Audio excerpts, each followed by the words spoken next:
And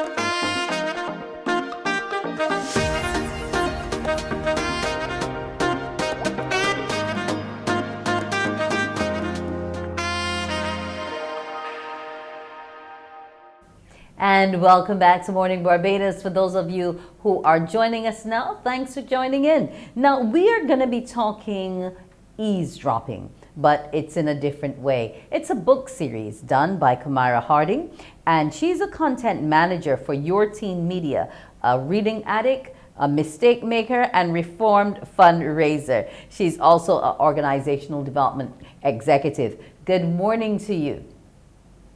Good morning. Thank you for having me on this morning. Well, we're happy to have you. Now, you're talking about something and you've put it into words, something that we in the Caribbean do often without sometimes even realizing, eavesdropping. But you have decided to use those little tidbits you would have heard here and there and put them down on pages. Tell me why.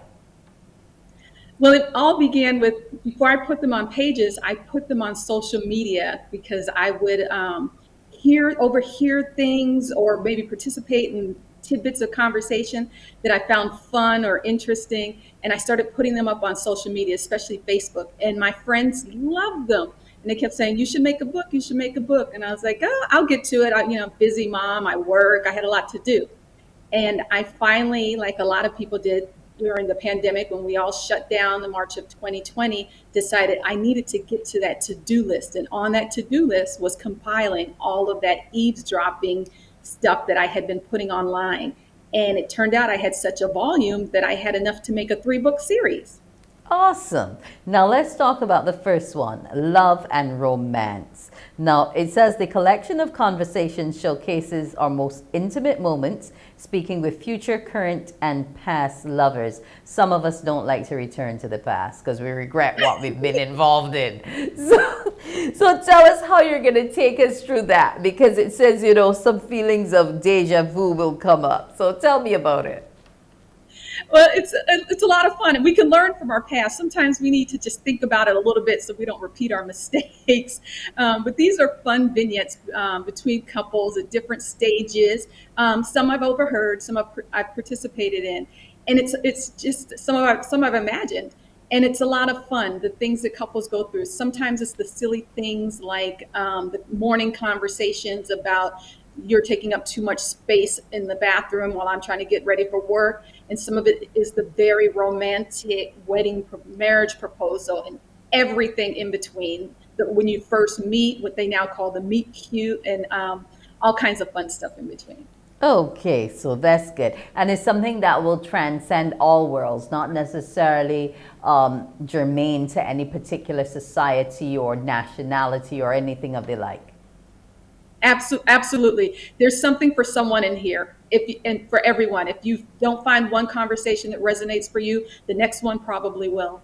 Okay. Now, the other thing is family fun. And you work a bit with children and family. You're part of Mom's Night Out, also the Parenting Odyssey series, etc. So tell me about the family aspects of it. The family aspect is really my main thing that I do. I am online known as the Try Hard Mommy. And for almost 2 decades now, I've been in the mommy sphere, talking about all things parenting, motherhood, marriage, trying to do it humorously, but not always humorously. Sometimes there are very serious things we need to talk about. As you mentioned, I also work for Your Teen Media, which means I have it coming at me all different ways. So the family fun is the one that people most associate me with, because when they think of me, they think of safe spaces to talk about parenting and humor and the silly things that our kids have said to us or we've heard or seen kids do outside in public, because, oh my goodness, they don't intend to be, but they can be very funny. So I put those all down too. People really like those because in that situation, you've probably been on one or either end of it. If you're not a parent, you've probably been a child in that situation. Now, you also have some roots and grounding within the Caribbean region. I am very much a Caribbean mixture. I'm actually first born American. So my mom was Panamanian, my father is Jamaican. but my maternal great grandfather's from Barbados, and I actually have his christening certificate from St. Lucie Parish. And my mother's stepfather was also from Barbados. So I have Bayesian in me, Jamaican, Panamanian, tad bit of Cuban.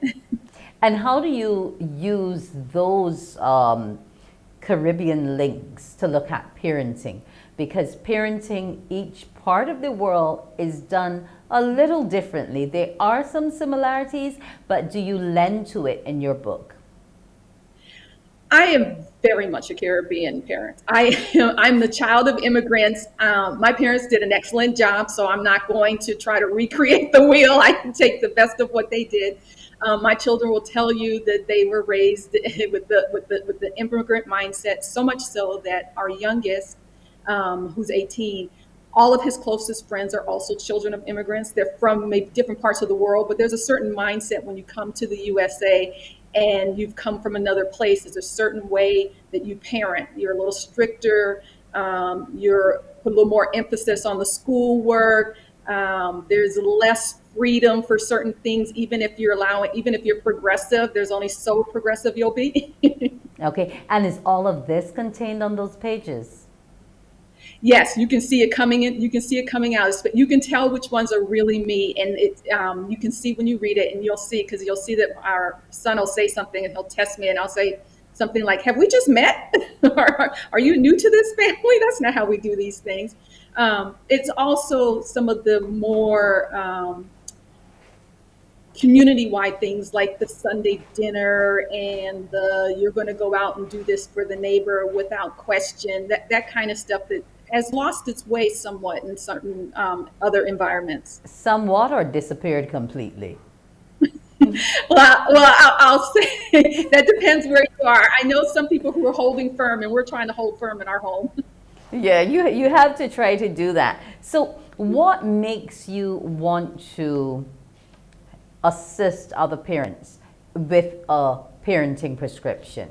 You know, what do you look around and see that made you want to do this book?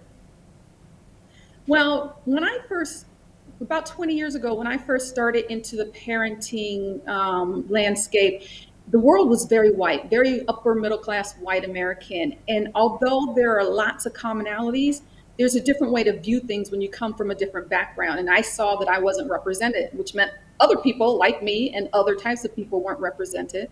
So I wanted to provide a safe space just for us to share our stories and to view the same situation, but through our particular lens. Over time, that has changed. Through my role at Your Teen Media, I do a lot of work with experts and people who are dealing with teenagers. Our audience is adults who are raised in teens and tweens, so young people ages 12 to 19. And every Tuesday morning, I do a show. It's called Tuesdays with Kamyra, and it's live online. And I interview experts or people with experience that would be of interest to adults who are raising teens. And it can be anything from fun stuff to taking care of yourself, to funny things that teens do, to talking about suicide ideation. It can be anything as long as it's pertaining to those who are raising teens. And we find that it's very helpful. I find that that's the most gratifying thing that I do in my week, is be able to present half an hour of parenting information, something that's going to help somebody out in the world who's logged in.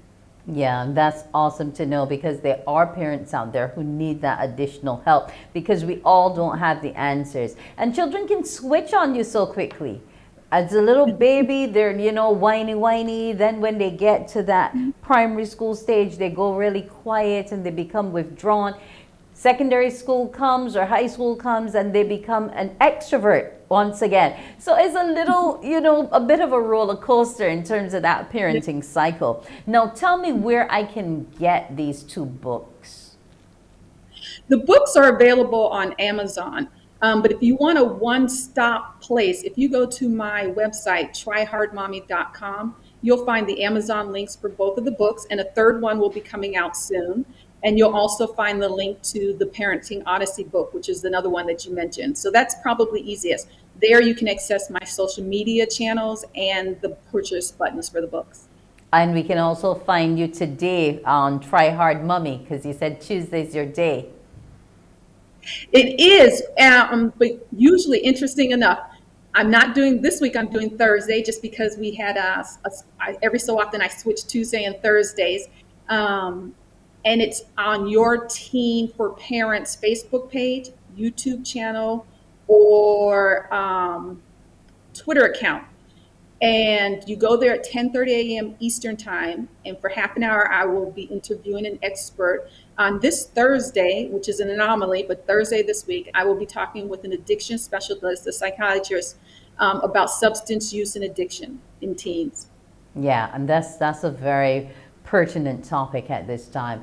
And it's not just the substances we know, but children find a way to experiment. So, Kamyra, I am very happy to have met you this morning to talk a bit about your eavesdropping. Don't stop listening in, because heaven knows it might be another book, or it might help a parent out who really needs it. Want to thank you again for joining us on Morning Barbados, Kamyra Harding, and all the best of luck to you with these books and in your parenting series that you have online.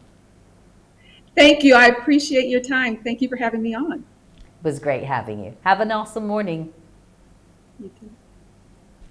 That was the author Kamyra Harding telling us all about parenting and her two books, Eavesdropping, the series, Love and Romance, and Family Fun. She would have given you the information. Go check her out.